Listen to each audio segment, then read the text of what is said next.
Hello, my name is Professor Adam Winstock. I'm a consultant psychiatrist, addiction medicine specialist and founder of the Global Drug Survey.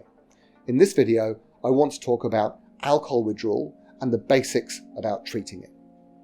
Alcohol withdrawal occurs when someone who is physically tolerant and dependent upon alcohol either reduces or stops drinking.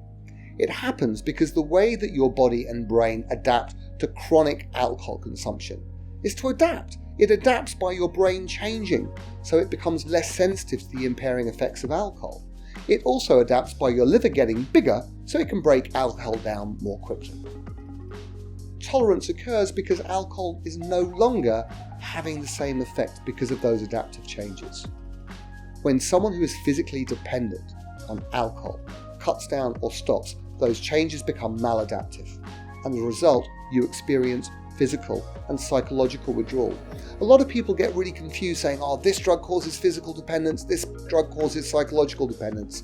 Actually, as far as kind of psychiatrists are concerned and doctors, it's all pretty much the same thing.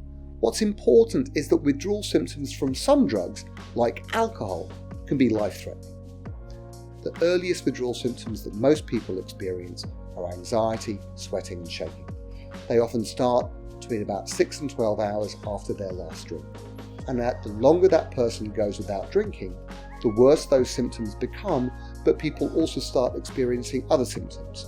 They can feel sick, they feel nauseated, they can start getting thumping headaches, they can feel agitated, restless, angry. They can start becoming confused, disorientated in time and place. Sounds and lights become intensified. And as people move further and further away from their last drink, not only do other things like sweating and shaking become worse, but people can be at the risk of unfitting and developing something called delirium tremens. Delirium tremens is a potentially life-threatening condition where people hallucinate and can have seizures, but it's also associated with a range of severe disturbances in your body biochemistry.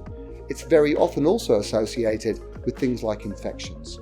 And that's one of the reasons that we say to people they shouldn't stop drinking suddenly unless they've been medically assessed. Seizures occur because the way alcohol works is by increasing GABA activity in your brain. GABA is a calming neurotransmitter. It turns the volume down on everything.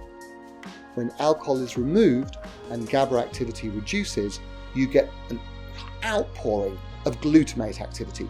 Glutamate is an excitatory neurotransmitter which sends everything haywire. That's why you can't sleep, you can't think, you become irritated, you become agitated. And it's also one of the reasons that we think people have fits. Having a seizure can be life-threatening because if you don't stop fitting, you get something called status epilepticus. You can effectively stop breathing and die. That's why being assessed and being treated is so important. So the question is, are you someone who has alcohol withdrawal and you need treatment? If you're someone who wakes up in the morning and you're shaking and sweating before you have a drink, the answer is absolutely yes. But you might be someone who won't experience withdrawal unless you go without drinking for maybe 24 hours. So there's a big spectrum here. In the next video, I want to talk about what the mainstays are of treatment for alcohol withdrawal so you can feel confident that this incredibly threatening and really quite dangerous condition can be managed really safely.